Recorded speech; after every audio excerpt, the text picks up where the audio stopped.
అందరికీ నమస్కారం. నేను మీ దేవి. ప్రేమగా చేరవా 19వ భాగం. రచయిత మహాలక్ష్మి గారు. అవును జయంతి, ఆకాశంలో చంద్రుని కావాలని అడిగినా తీసుకొచ్చేంత ప్రేమ, నా భుజాల మీద నుంచి తనకు సరికొత్త ప్రపంచాన్ని చూపించాలనేంత ప్రేమ అని కలనీలతో గట్టిగా అంటాడు రాఘవ. ఇంతకాలం తనలోనే దాచుకున్న బాధకు కట్టలు తెంచి విముక్తి కలిగించి అప్పుడే అక్కడికి వచ్చి రాఘవ మాటలు విన్న బృందకి అప్పటి వరకు ఉన్న దడ తగ్గి ఆనంద పాష్పాలు వస్తాయి. రిషి చేతిని గట్టిగా పట్టుకుంటుంది. రిషి వైపు చూస్తూ అని నవ్వుతూ కళ్ళతోనే చెప్తాడు రిషి. మరి ఇంతకాలం లేని కోపం ఎందుకు చూపించావురా అని అంటుంది కనకదుర్గమ్మ ఆశ్చర్యంగా. నా కూతురి కోసమని అంటాడు రాఘవ బాధగా. కనకదుర్గమ్మ జయంతి క్వశ్చన్ మార్క్ వేసి పెట్టి రాఘవ వైపే చూస్తారు. స్వామీజీ చెప్పారని అంటాడు రాఘవ. ఇద్దరి వైపు చూస్తూ స్వామీజీనా, ఆయన ఎందుకు మిమ్మల్ని విడదీయాలని చూస్తారు అని అంటుంది కనకదుర్గమ్మ. ఆయన మమ్మల్ని విడదీయాలనుకోలేదు, మా ప్రాణాలని కాపాడాలని అనుకున్నారు అని అంటూ చెప్తాడు రాఘవ. బృంద పుట్టినప్పటి రోజులని గుర్తు చేసుకుంటూ అర్థం కాలేదని అంటుంది కనకదుర్గమ్మ కొడుకు వైపే చూస్తూ. జయంతి మాత్రం రాఘవ చెప్పింది విని ఆలోచనలో పడుతుంది. బృంద పుట్టిన గడియలని బట్టి జాతక చక్రం వేయించాలి అని స్వామీజీ దగ్గరికి నేను వెళ్ళాను కదా అని అంటాడు రాఘవ కనకదుర్గమ్మ వైపే చూస్తూ. వెళ్ళావు, కానీ ఆయన హిమాలయాలకు వెళ్ళాడని తెలిసి తిరిగి వచ్చేసావు కదా అని అంటుంది కనకదుర్గమ్మ గతాన్ని గుర్తు చేసుకుంటూ. ఆయన హిమాలయాల నుంచి వచ్చి నేను వచ్చి వెళ్ళిన విషయాన్ని తెలుసుకొని రమ్మని కబురు పెట్టారు. అప్పుడు మీకు చెప్పేంత టైం లేక చెప్పకుండా నేను ఒక్కడనే వెళ్ళానని అంటూ అసలు విషయం చెప్పడం మొదలు పెడతాడు రాఘవ. తన ఇంటి మహాలక్ష్మికి జాతక చక్రం రాయించి తన భవిష్యత్తుని బంగారు బాట చేయాలని ఎన్నో ఆశలతో స్వామీజీ దగ్గరికి వస్తాడు రాఘవ. ఆయన బృంద పుట్టిన గడియలను బాగా పరిశీలించి, స్వామీజీ, రాఘవని కూతురుగా నిజంగా నీ ఇంట మహాలక్ష్మి, కానీ నీకు మృత్యువని అంటారు చక్రాన్ని తదేకంగా చూస్తూ. అప్పటి వరకు రాఘవ ముఖంలో ఉన్న సంతోషం మాయమైపోయి, అదేంటి స్వామి అలా అంటున్నారు, పరిహారం ఉంటే చెప్పండి, ఎంత కష్టమైనా సరే చేస్తాను, కానీ మీరు మహాలక్ష్మి అంటూనే నా పాలిట మృత్యువు అని అంటున్నారని భయంగా రాఘవ అడుగుతాడు స్వామీజీతో. దానికి స్వామీజీ, నీ బిడ్డ అదృష్టవంతురాలే, కానీ రాహుకేతువులకు అనుకూలమైన నక్షత్రంలో తను జన్మించింది, నీ పాలిట మృత్యువుగా నిలుస్తుంది. అలా జరగబట్టి నీ ప్రేమ తనకు ప్రమాదమైతే తనకు చేరువవడానికి ప్రయత్నించే నీ ప్రయత్నం నీ పాలిట శాపమవుతుంది. రాహుకేతువులు ముందు నిన్ను మింగి తర్వాత నీ కుటుంబాన్ని నాశనం చేస్తాయి. గుండె నిబ్బరం చేసుకో అని కళ్ళు మూసుకొని అంటారు రుద్రాక్షలు లెక్క పెడుతూ, మనసులో మంత్రాలు చదువుతూ. రాఘవ, దీనికి పరిష్కారం లేదా స్వామి అని బాధగా అంటాడు.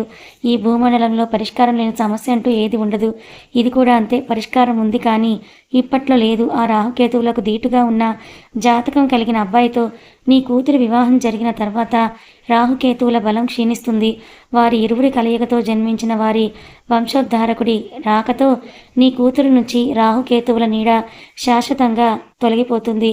దీనివల్ల తనకి ఎలాంటి ప్రమాదం జరగదు కదా స్వామి, కానీ నువ్వు మాత్రం అప్రమత్తంగా ఉండాలి. మాత్రం ఏమరపాటుగా ఉన్నా జరిగే ప్రమాదాలను నేనైతే ఆపలేను అని అంటారాయన. అప్పటికే రాఘవను 2-3 సార్లు ప్రాణగండం నుంచి రక్షించిన ఆ స్వామీజీ ఇప్పుడు ఇంత నిక్కచ్చిగా ఖచ్చితంగా చెప్తున్నారు అంటే అది నిజమేనని నమ్మక తప్పలేదు రాఘవకు. ఆ నమ్మిన మరుక్షణం నుంచి బృందని దూరం నుంచే చూసి ఆనందిస్తూ, దగ్గరగా ఉంటే ఆ దూరాన్ని భరించడం తన వల్ల కాక హాస్టల్లో ఉంచి తనకి ఎలాంటి లోటు లేకుండా చూసుకుంటూ తనకి అన్ని సౌకర్యాలను ఎవరికీ తెలియకుండా ఏర్పాటు చేస్తూ వచ్చాడు. రాఘవ చెప్తూ ఉంటే ఒక్కొక్కటిగా గుర్తొస్తుంది జయంతికి. చిన్నప్పుడు తెలిసి తెలియని వయసులో రాఘవ బృంద పక్క నుంచి వెళ్ళినప్పుడు బృందకి దూరంగా ఉన్న సలసల కాగే నీళ్ళ దగ్గరకు వచ్చి ఆ నీళ్ళల్లో బృంద చేయి పెట్టడం, మరోసారి కరెంట్ వైర్ ముట్టుకోవాలని చూడడం, ఇలాంటి ప్రమాదాలు గుర్తు చేసుకుంటూ ఉంటుంది జయంతి. ఆయన చెప్పారంటే జరిగి తీరుతుందని అనుభవం మీద అంటుంది కనకదుర్గమ్మ. అందుకే నాకు తన మీద ఉన్న ప్రేమను ప్రత్యక్షంగా కాకుండా పరోక్షంగా చూపిస్తూ వైజాగ్ వెళ్ళిన తర్వాత తనకి ఎలాంటి ఇబ్బంది ఉండకూడదని ఆ ఫ్లాట్ తన పేరు మీదే కొన్నానని అంటాడు రాఘవ జయంతి వైపే చూస్తూ. ఆ రోజు రాఘవ నైట్ మాట్లాడింది బ్రోకర్తోనే. ఆ రోజు బృంద చేత బ్రోకర్ పెట్టించుకున్న సైన్ దీని గురించి రాఘవ మాటలు వింటూ ఉంటే ఒక్కొక్కటిగా గుర్తు చేసుకుంటూ ఉంటుంది బృంద. నిజమే, తను ఎక్కడ ఉన్నా కూడా తన నాన్న ప్రేమ తనకు లేదు అని లోటు తప్ప ఇంకా ఎలాంటి లోటు లేదు తనకి. అంత మంచి ఫ్లాట్ తనకి చాలా తక్కువ రెంట్‌లోని దొరికినప్పుడు డౌట్ వచ్చినా కూడా అప్పుడు తను అంతగా దూరం ఆలోచించలేకపోయింది బృంద. ఆ తర్వాత కూడా బృంద ఇప్పటి వరకు హాస్టల్లో ఉండి భద్రంగా ఉంది. కానీ ఇప్పుడు జాబ్ కోసం బయటపడే పరిస్థితులొచ్చాయి. ఒంటరిగా ఆడపిల్ల ఉండటం సేఫ్ కాదు అని కొంతమంది మనుషులను బృందకు తెలియకుండా తన చుట్టూ ఏర్పాటు చేస్తాడు రాఘవ. అలా ఏర్పాటు చేసిన మనుషులే రిషి గురించి రాఘవకు చెప్తారు. వెంటనే బృందకి మ్యాచెస్ చూడడం మొదలు పెడతాడు. అవన్నీ ముందు స్వామీజీకి చూపించి జాతకాలు కలిసిన తర్వాత బృందకు ఫొటోస్ పంపిస్తాడు. కానీ బృంద ఒక్కరు కూడా నచ్చలేదని చెప్పడంతో చివరిగా రిషి గురించి తెలుసుకొని ఒకరోజు రిషిని కలుస్తాడు. వీళ్ళిద్దరికీ పడదని నెమ్మదిగా తెలుసుకున్న రిషి ఉన్న పలంగా ఆయన్ని కలుద్దామనేసరికి ముందు షాక్ అయినా కూడా తర్వాత ఆలోచించి ఆయన చెప్పిన ప్లేస్కే వస్తాడు. ఎవరైనా కాఫీ షాప్కి పిలుస్తారు, కానీ ఈయనేంటిలా జూకి పిలిచారు అని రిషి తనలో తనే అనుకుంటూ రాఘవ ఎక్కడ ఉన్నాడా అని వెతుక్కుంటూ పులి బోను దగ్గర నిల్చొని పులినే చూస్తూ ఉన్న రాఘవని గుర్తుపట్టి ఆయన దగ్గరికి వస్తాడు రిషి. గుడ్ మార్నింగ్ అంకుల్ అని అంటూ రాఘవని విష్ చేస్తాడు నవ్వుతూ. రాఘవ రిషి వైపు తిరిగి మార్నింగా అని చుట్టూ చూస్తాడు రాఘవ. హిహి, అంటే మనం ఫస్ట్ టైం కలిసాం కదా అంకుల్, అందుకే జనరల్గా డేలో ఫస్ట్ టైం మీట్ అయితే గుడ్ మార్నింగ్తోనే స్టార్ట్ చేస్తాం కదా, అందుకని అలా అన్నమాట అని నవ్వుతూ అంటాడు రిషి. ఈయన చాలా టఫ్లా ఉన్నారే అని ఇన్నర్లో వేసుకుంటూ. ఓకే, నేను నేరుగా అసలు విషయానికి వస్తాను అని అంటాడు రాఘవ రిషి వైపు చూస్తూ.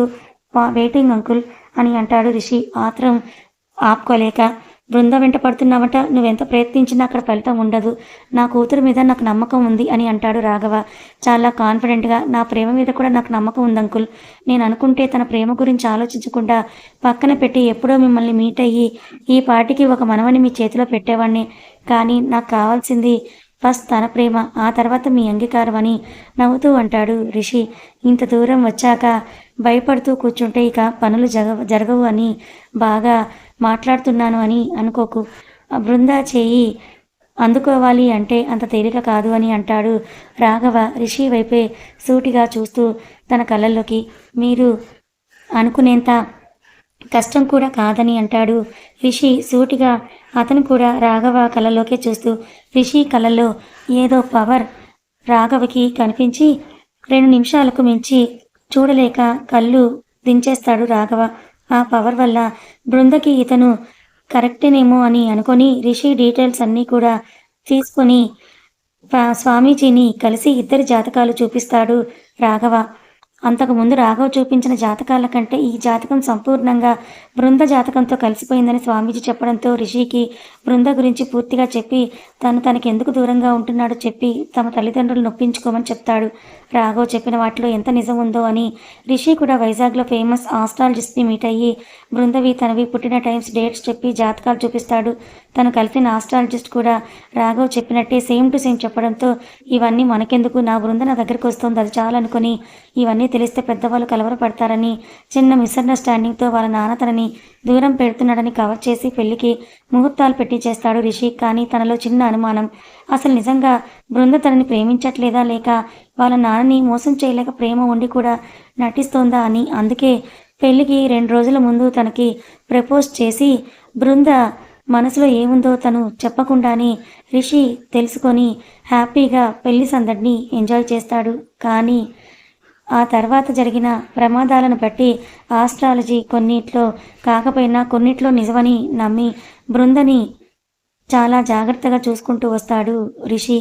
రాఘవ మాటలకు బృంద ఎమోషనల్ అవుతుంది, కానీ గట్టిగా పట్టుకొని అవన్నీ గుర్తు చేసుకుంటూ ఉంటాడు రిషి. బృంద తన తండ్రి ప్రేమను పూర్తిగా అర్థం చేసుకొని నాన్న అని ప్రేమగా పిలవాలని అనుకుని నోరు తెరిచేలోపే లేబర్ పెయిన్స్ మొదలయ్యి పొట్ట మీద గట్టిగా ఒత్తుకుంటూ అమ్మా అని గట్టిగా కేక పెడుతుంది బృంద నొప్పితో విలవిల్లాడుతూ.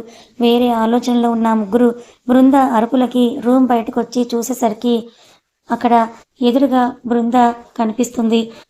వాళ్ళ ముఖాలు చూస్తేనే మొత్తం విన్నారని అర్థమై కూతురికి లేబర్ పెయిన్ స్టార్ట్ అయ్యాయని కంగారుగా పరిగెత్తుకుంటూ బృంద దగ్గరికి వస్తుంది జయంతి. ఆవిడ వెనకే రాఘవ, కనకదుర్గమ్మ కూడా. సత్యభామ అని కంగారుగా అంటుంటే కింద పడుతున్న బృందతో పాటే కింద కూర్చొని బృందని ఒడిలో పడుకోబెట్టుకుంటాడు రిషి. పెయిన్స్ మొదలయ్యాయి అని కష్టంగా పలుకుతుంది బృంద పళ్ళతో కింది పెదవిని నొక్కి పట్టుకొని ఆ నొప్పుల్ని భరిస్తూ. కనకదుర్గమ్మ జాడిస్తున్న బృందాకాలను గట్టిగా పట్టుకొని తొందరగా హాస్పిటల్కి తీసుకెళ్ళకపోతే ఇక్కడే తనకి కాన్పు అయ్యేలాగా ఉంది. రాఘవ, ఉమ్మనీరు బయటకు వచ్చేస్తున్నాయి. తనని హాస్పిటల్కి తీసుకుని వెళ్ళాలని అంటుంది రిషి వైపే చూస్తూ. ఆవిడ మాటలకి భయవేసి రిషి, నేను వెళ్ళి కార్ తీస్తాను, తనని తీసుకుని రా అని కంగారుగా కన్నీటిని తుడుచుకొని బయటకు వెళ్తాడు రాఘవ. కొంచెం ఓర్చుకో తల్లి అని అంటూ బృంద చేతిని గట్టిగా పట్టుకుంటుంది జయంతి. బృందకి ధైర్యం ఇవ్వడం కోసం రిషి బృందను ఎత్తుకొని, డోంట్ వరీ, నీకేం కాదని తన మనసులో ఇప్పుడు బృంద గురించి చెప్పలేనంత భయంగా ఉన్న బృందకి ధైర్యం చెప్పే ప్రయత్నం చేస్తూ బయటకు తీసుకొచ్చి ఆల్రెడీ రాఘవ్ స్టార్ట్ చేస్తున్న కారులో బ్యాక్ సీట్లో ముందు జయంతిని కూర్చోమని చెప్పి జయంతి వైపు తలపెట్టి ఆవిడ ఒడిలో బృందని పడుకోబెట్టి తను ఫ్రంట్ సీట్లో కూర్చొని బృంద చేతిని గట్టిగా పట్టుకొని త్వరగా పోనివ్వండి మావయ్య అని కంగారుగా అంటాడు రిషి రాఘవ్ వైపు చూస్తూ. జయంతి బృంద తల ప్రేమగా నిమురుతూ, హాస్పిటల్కి వెళ్తున్నాం, ఏం కాదు, కొంచెం ఓర్చుకో తల్లి అని కూతురికి ధైర్యం చెప్తూ ఉంటుంది. కార్ చాలా స్మూత్గా ఉండడంతో చాలా ఫాస్ట్గా హాస్పిటల్కి తీసుకొస్తాడు రాఘవ. బృంద కండిషన్ చూసి ఆపరేషన్ థియేటర్కి తీసుకుని వెళ్ళమని చెప్తుంది డాక్టర్. వార్డ్ బాయ్స్ బృందని ఆపరేషన్ థియేటర్లోకి తీసుకొని వెళ్తూ ఉంటే రాఘవ్ చేతిని గట్టిగా పట్టుకుని, ఇన్నాళ్ళు నీ ప్రేమకై తప్పించిన నా మనసుకి సమాధానం ఇవాళ తెలిసింది. లవ్ యూ నాన్న, ఇక నా ప్రాణాన్ని కూడా సంతోషంగా వదిలేస్తాను అని అంత పెయిన్లోనూ ఆనంద బాష్పాలతో రాఘవ్ వైపే చూస్తూ కష్టంగా పలుకుతుంది బృంద. అలా మాట్లాడకూడదు, నువ్వు నిండు నూరేళ్ళు నీ బిడ్డతో సంతోషంగా బ్రతుకుతావు. ఇంతకాలం నువ్వు పడిన బాధ చాలు. ఇవాళతో బాధ అనే చీకట్లు పటాపంచలై నీ జీవితంలోకి రావడానికి సంతోషపు వెలుగులు ఎదురు చూస్తున్నాయి. సంతోషంగా వెళ్ళి పంటంటి బిడ్డతో తిరిగి వస్తావని బృంద చేతులు గట్టిగా పట్టుకొని ప్రేమగా అంటూ బాయ్స్ తొందర పెట్టడంతో బృంద నుదుటి మీద ముద్దు పెట్టి కష్టంగా బృంద చేతిని వదులుతాడు రాఘవ. నేను కూడా వస్తాను ప్లీజ్ అని ప్రతిమలాడతాడు రిషి. ప్రస్తుతం బృందం ఉన్న మానసిక స్థితికి తనకి ధైర్యం ముఖ్యమని, కానీ బాయ్స్ రిషి అభ్యర్థనను నిరాకరించడంతో జాగ్రత్త, నీ ప్రాణంతో నా ప్రాణం ముడిపడి ఉందని కోపంగా బృందని హెచ్చరించి ప్రేమగా బృంద నుదుటి మీద ముద్దు పెడతాడు రిషి. అని కష్టంగా అంటూ తన మీద ప్రేమ లేదనుకున్న మనిషికి తనే ప్రాణం అని తెలిసి మీ నమ్మకాన్ని, మీ ప్రేమను నిలబెట్టుకుంటున్నాను. కానీ నా పరిధి దాటి ఒక చిన్న తప్పు చేసి ఉన్నా కూడా ఈనాడు నన్ను నేను క్షమించుకునేదాన్నే కాదు. అలాంటి తప్పు నేను జరగకుండా చూసిన ఆ దేవుడికి ఏమిచ్చి రుణం తీర్చుకోవాలో కూడా అర్థం కావడం లేదు.